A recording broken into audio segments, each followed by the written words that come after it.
Now, Sports Talk with Broads. Here's Hunter Brody. You have to be kidding me! You have to be kidding me! This is unbelievable! You're telling me that Jorge Alfaro is hitting a walk-off against the Phillies to take them down in the first game of this very important 7-game series. What an abomination out of this bullpen. Tommy Hunter, you know what? I had fun with the whole Michael Jordan thing, but you suck. Workman, you suck. That curveball, it doesn't work. It's not effective. It's a real issue. The fact that they were up 6-3 in the 8th inning and they still found a way to piss the game away, it's embarrassing. It really is. And you know what? The fact that I get this fired up, it makes no sense, right? Because we understand that this bullpen is horrendous. We know that it is a total abysmal put together piece of you-know-what. Yet they blow a game, and I can't believe it, and I'm pulling my damn hair out. It doesn't make any sense. I should already know and comprehend that the game will be blown, that the bullpen will enter the game and find a way to lose it. I should already have that knowledge into my brain. Yet, I do have it in my brain, but it fires me up and pisses me off because they need to figure it the hell out. They do. Now, when all the trades started to happen, guess what? They did, to an extent, stop the other teams. Like, there was a time where they did stop the other teams. They found a way to get some wins. And then I guess the fuse just ran out because no more. It's constant once again. It's constantly happening over and over and over again with all the new guys that were brought in by Matt Klentak. They just put a Band-Aid on it when they needed way more than a Band-Aid. They needed a full-on cast or maybe even a whole new body piece is what they needed. How about this? In the last 11 games, the Phillies bullpen allowed 29 runs. What? How? How is that even possible? In what universe can a bullpen actually allow 29 runs in 11 games? I'm so fired up, I'm spitting all over the place. Oh, man. What the hell? Why do they do this to me? Why do they put me through this all the time? You know, it's the first day of football, and right now, right in front of me, I have all my screens, and it's the end of the football game as I'm recording this, and I just thought that, you know what, it would be such a great day. You got football back, you'll have football, you'll have Phillies baseball on, you'll have some NBA and NHL playoffs flipping back and forth on the third TV. It'll be nice. It's football. How can it be a bad day when football returns after everything we've been put through this year? There's football to be played. How could something mess that up? Oh, well, there is something that can mess it up. And I'll tell you what it is. It's Tommy Hunter, and it's Brandon Workman. I could also get mad at the offense as well because guess what? In the 8th inning, they had bases juiced. And before that, they tried a bunt to get JT Realmuto home. Well, that didn't work, but they had bases juiced with Adam Hazley up to bat. Dude, put the game away. Put the game away. The game is there for you to snag. Get a hit. It's a totally different ball game if you get a hit. You score 1 run, you score 2 runs. That could be the difference in a win and a loss. The opportunity was there. And Adam Hazley did not step up in that moment. And earlier in the game, I thought he actually put together a really nice at-bat. It was one of the smoothest swings that I've seen all year out of him. And that actually knocked in a run earlier. So there was a little bit of optimism in me. Like, hey, maybe he can do it again. Maybe. Different scenario, but maybe. Well, I was wrong. Just a sick joke. Really is. This could be the difference in how this entire series plays out. And oh, by the way, Zach Wheeler can't start in his next outing because of his fingernail that got caught while he was pulling up his pants. Are you kidding me, dude? Are you serious? Be a professional. Get the hell out there. It's your fingernail. I'm probably going to get ripped. Bro, you need that to pitch. Stop. Come on. This team needs their best pitching now. You can't afford a bullpen game. Have you seen this? Suck it up and pitch. It's your fingernail. Seriously? I can't even believe I'm saying those words. Unless his whole fingernail's ripped off of his finger. And guess what? Even if it was that way, and it was like that then, I don't even care. Get on the mound. By the way, this episode of Sports Talk with Broads is sponsored by Orbit Energy and Power. With over 20 years of experience in the industry, Orbit is home to your solar experts in both residential and commercial projects. They are dedicated to making sure that your project is completed easily and properly by using high-quality materials and trained professionals to get the job done right. They even take care of all permitting and fees right there in the office, saving you the hassle of extra paperwork. Make sure you check out their phone number and their website. It is both in the description.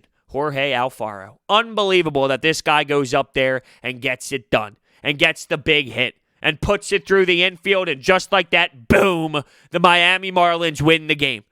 Not only that, you do remember that they have Sixto Sanchez, which I can't stop watching. Last night, I literally fell asleep to Sixto Sanchez pitching because I was loving it so much. I had to watch it all night long. Now, eventually, my eyes did close, but I was so engaged. I was watching the leg kick. It looked just like Pedro Martinez, and I was crying myself to sleep just picturing Sixto Sanchez. And then you have Jorge Alfaro step up in a big moment. And oh, by the way, Starling Marte, who the Phillies were at least interested into, like they were interested in Starling Marte when it came to the trade deadline, probably had something to do with maybe the luxury tax, but I digress. If you really want to bring up that whole situation and conversation, I'd probably lose my damn head. But he's the one that steps up big time when it's 6-3 and he hits a moonshot. I thought this was going to be a home run. I wish it was, just to put me out of my misery. It wasn't, though. It ended up hitting the wall, but it scored. It was a bases clearing double for the Miami Marlins to tie the game up 6-6. Now, I'm sure some are going to look at Bryce Harper and say, why were you where you were at? And maybe you could have took a better angle at the ball. And you know what? Sure, if you want to go down that road, I'm not just pretending like that's not something that you could at least maybe mention, but that is the farthest thing from the issue. The bigger problem is every single damn time these pitchers enter the game, they fall apart. It's miserable. It's horrible. Tommy Hunter, dude, what the hell? You had all your comments, right? And then you went on a hot streak because you backed it up. And I was loving it, but jokingly loving it. I know deep down that Tommy Hunter is not a great pitcher whatsoever, but I was enjoying the ride, hyping it up a bit. Yeah, Michael Jordan.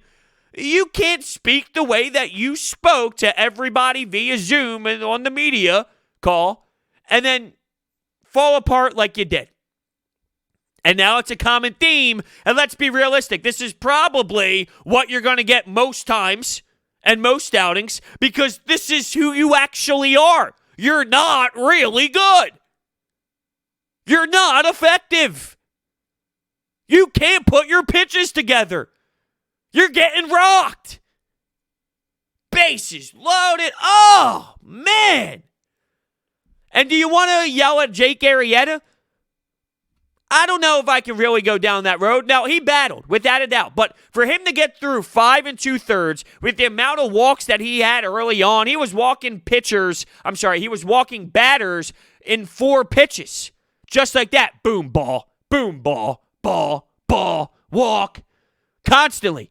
Yet he grinded through 5 2/3, allowed 5 hits, 3 earned runs, 3 strikeouts, and 106 pitches.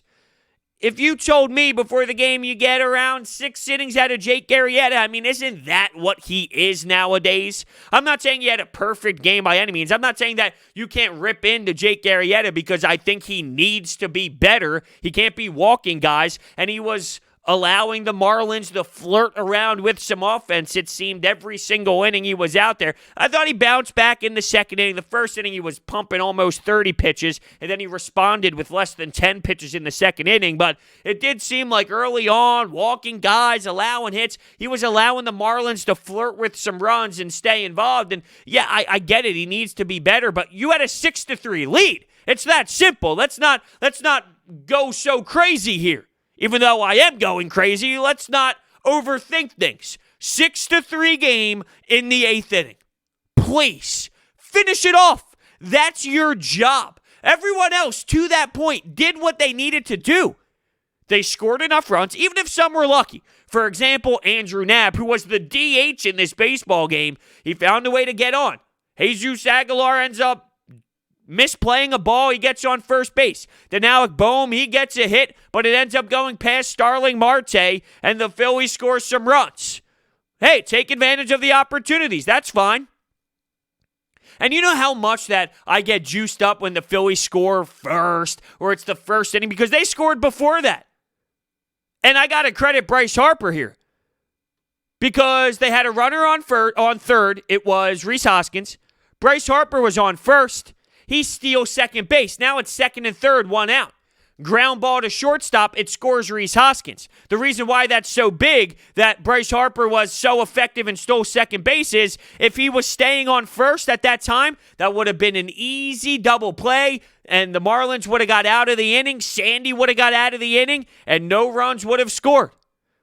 So I have to praise Bryce Harper there. But those little things that I get excited about that are so tiny, but they are so different when it comes to plays, like those are the difference-making plays that I can point out when the Phillies get a win or when I look at the positives. How can you feel that way right now when that crap just occurred? It's so hard to. So while I appreciate that play, while I understand how big that is, that Bryce took second base and that eliminated a double play and that allowed the Phillies to score, who cares right now? And who cares about the Phillies scoring first and scoring in the first inning? Clearly, it doesn't matter, and it doesn't affect the way that the other team feels, because they know whenever they tap into the Phillies bullpen, they have a great opportunity. They have plenty of chances to score a bunch of runs and shred this bullpen to pieces. So normally I like to go with the theory of, well, if the Phillies score first,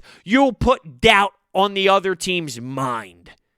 They will now be thinking about, look at this team already scoring runs. But when you know that Tommy Hunter's getting thrown out there and David Hale's getting thrown out there, David Phelps is getting thrown out there, come on, you laugh. You absolutely laugh because you know the Phils are in trouble. I couldn't believe it. I saw David Hale actually warming up with 0 outs in the first inning. That's how bad it looked for Jake Arrieta at one point. So for him to almost go 6 innings, it's pretty impressive. Jojo Romero came in and finished the job done. And after him, it was Hector Neris. But the other two, woof, just terrible. This is crushing. This is a crushing loss because this series is so damn important. Why can't they beat the Marlins? What is going on psychologically that they can't beat the Marlins? And I know the Marlins record, it is what it is right now, but they're not a great baseball team. But then I guess you can argue neither are the Phillies. But the reason why the Phillies are not better than what they are is pretty damn simple. It's the bullpen. It's the bullpen. Their starting pitching isn't elite by any means, but with Nola and Arrieta, they have 2 very, very, very solid starters in this league. If you just fix the bullpen, this team is significantly better. When you look up and down the lineup is scary. They should have a way better record than what they do now. And I'm afraid that this is going to snowball into a really big issue when it comes to this 7-game series because now you got doubleheaders. You got multiple doubleheaders.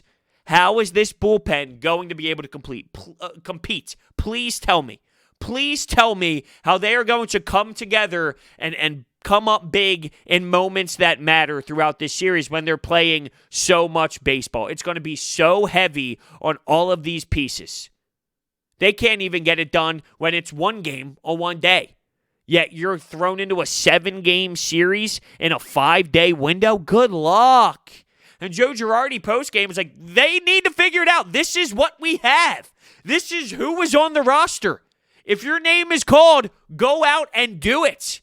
And he's right. It's not like there's a magic button that you could push and there's a whole new bullpen in the mix and there's so many new players. That's not how this works. You are stuck with what you have at this point. So guess what? If your number gets called when he calls up the bullpen, you have one job. Go get outs. Don't allow the other team to score. But apparently, that's rocket science to the individuals that are getting called in. And speaking of the postgame show, I thought Barkan did an excellent job starting off the show. This bullpen sucks! I loved it. And then he told Ricky Bo, oh, we got a guy over there who can do it. He's 51 years old. I would love to see Ricky Bo go out there and compete. I would love to see him go out there with that dog mentality. No one has the balls on this team. No one wants it. Give me the damn ball. Nobody has that. And when you're missing that fight, good luck. You're going to get walked all over. And I feel bad for this team. I really do. Everybody instead of the bullpen. Everyone out of the bullpen, I feel bad about.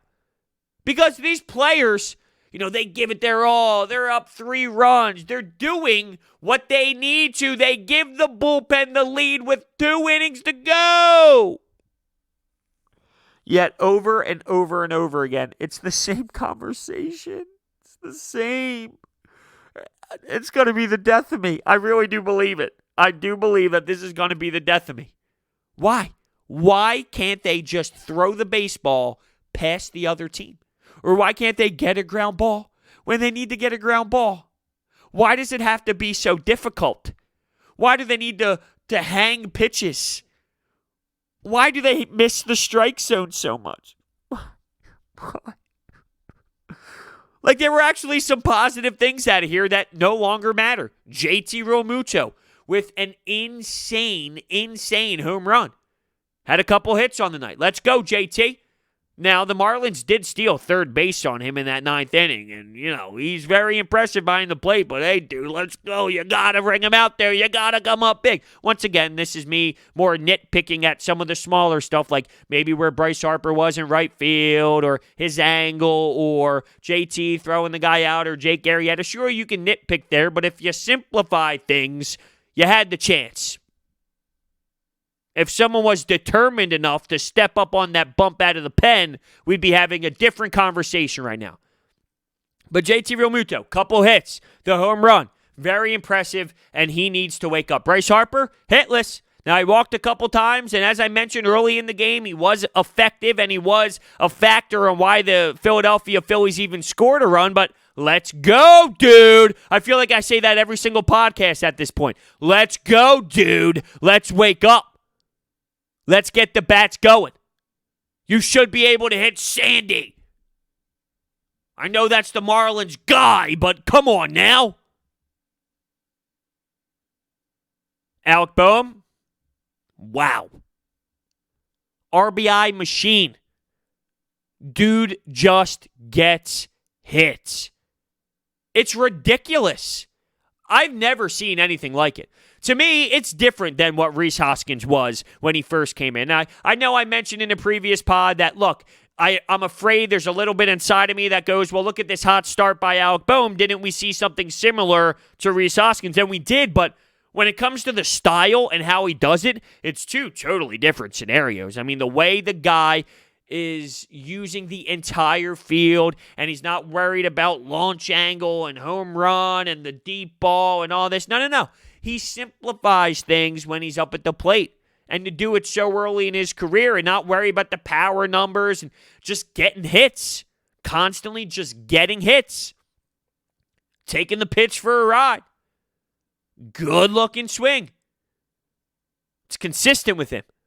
And with Adam Hazley, I did see a really, really beautiful swing out of him for an RBI as well. And it is something to recognize because I don't know if we've seen it enough out of Adam Hazley so far this season.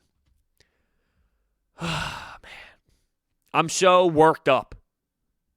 I feel like I'm fumbling over my words and I'm all over the place, but that's what happens when 6 seconds after this damn baseball game, I'm ripping my hair out. I'm screaming, no! And I posted it to Twitter as my post-game Phillies reaction. And you can follow me on Twitter, by the way, at Broads81 for some, I would say, funny content. I live tweet during games. I upload quick videos post-game just for an initial reaction before I sit down and record a post-game podcast. So, go toss a follow on Twitter at Broads81. I would really appreciate it. And this loss, it really does kill the vibe that I had for tomorrow. If they won this game, I'd be like, all right, great start to this series. You put the team in a good position. You took the right step with the right foot. And let's go, baby. Let's see what they can do in the doubleheader. Aaron Nola, right? Like, just the excitement of moving forward with this series. Now, there's just this blah feeling. Deflation. And if I feel that, I can only imagine what the Phillies team actually feels like. And there's a difference when this happens maybe once a month or, once every 25 games or once every 20 games. This happens 3 times a week. So at some point, here we go again. And that's just human nature. I don't blame anyone for feeling that way. When a unit fails over and over again, and every time their number's called, they can't get their job done, well, guess what? I don't blame the other players for thinking, damn it, this is a loss. Because putting trust in these guys, well, at that point, I'm not talking about Joe Girardi. Like, they have to utilize these players. It's all they have. But if I'm Bryce Harper, if I'm JT, if I'm anybody else who plays every single day, I feel like it's human nature to not trust these guys anymore. What's the one reason why you would trust someone? Well, because there's a track record of being able to execute. Why would you trust Aaron Nola on the mound? Well, because you've seen him do it many times before. Why would you trust Justin Verlander? Why would you trust anybody else? Well, because you've seen them pitch before. Well, there's a reason why you're skeptical when these Phillies bullpen pitchers enter the game and come out from the bullpen, from center field, or wherever the hell it is. I'm hurt. I'm devastated, really. And I feel I shouldn't be. I feel like this is an obvious thing that was going to happen. Yet, when I see it, some feel worse than others. I can't control it. Some, it's like, okay, this is just funny. This is hysterical. Other times, it's like tonight where I was swinging at the TV. You know me, that's what I do. I get all fired up. I throw some jabs at the TV.